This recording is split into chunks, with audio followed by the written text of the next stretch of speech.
Praise the Lord. आप सभी को प्रभु यीशु मसीह के पवित्र और महान नाम से स्वागत करती हूँ एक नए वचन के साथ। ईश्वर की समृद्धि को ग्रहण करें। लोग अक्सर समृद्धि को केवल धन और संपत्ति से जोड़ते हैं, लेकिन बाइबल में समृद्धि एक व्यापक आशीर्वाद है। ये केवल भौतिक सुख सुविधाओं तक सीमित नहीं है, बल्कि आत्मिक शांति, मजबूत पारिवारिक और सामाजिक संबंध, अच्छे स्वास्थ्य, जीवन में उद्देश्य, परमेश्वर से निकटता, संकट में स्थिरता और आशा, ये सब मिलकर जीवन को वास्तव में समृद्ध बनाते हैं। बाइबल का दृष्टिकोण, परमेश्वर समृद्धि कैसे देते हैं।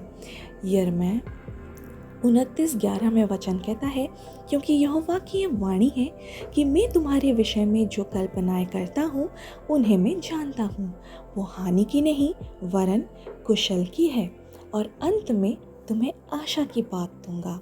ये वचन से हमें ये सीखने को मिलता है कि परमेश्वर की योजनाएं हमेशा भलाई के लिए होती है, चाहे हमें परिस्थितियाँ कठिन क्यों ना लगे।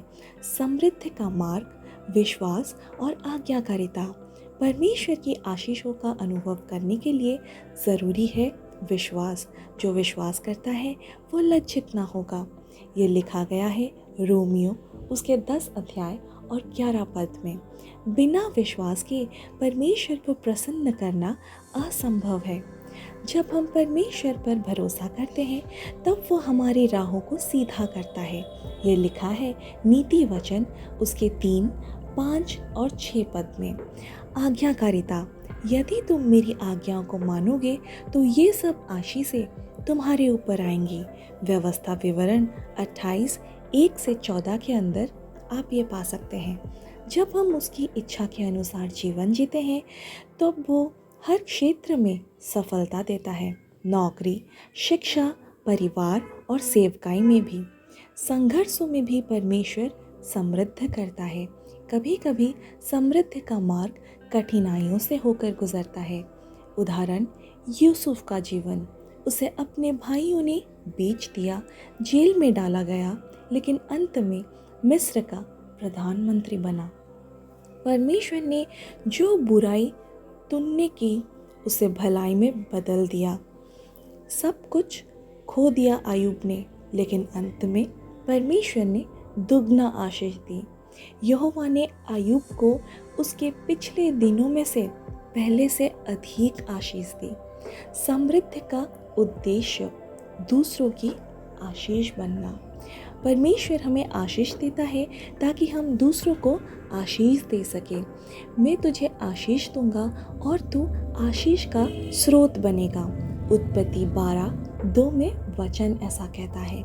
हमें अपनी आशीषों को सिर्फ खुद के लिए नहीं बल्कि ज़रूरतमंदों के साथ बांटनी चाहिए। परमेश्वर आपके जीवन को कैसे समृद्ध करेगा?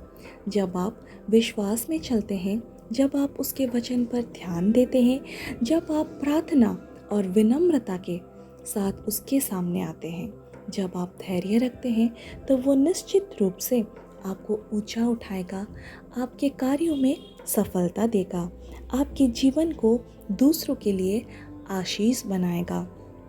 क्या आप अपने जीवन को प्रभु परमेश्वर के साथ समृद्ध बनाना चाहते हैं? तो अभी इसी वक्त परमेश्वर की ओर पुकार लगाइए।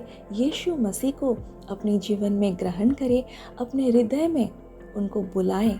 वो आएंगे, आपको माफ़ करेंगे। उनकी माफ़ी को ग्रहण करें और जैसे जैसे पवित्र आत्मा आपको आज्ञा दे उसी हिसाब से अपनी ज़िंदगी में आगे बढ़ते जाइए। उनका अनुसरण करिए और जो वाक्य वो आपको वचन में देते हैं उसका प्रतिपालन करें, और देखिए धीरे धीरे कैसे आज का जीवन बदल के कुछ ही समय में समृद्ध बन जाएंगे। Hallelujah, praise the Lord, amen.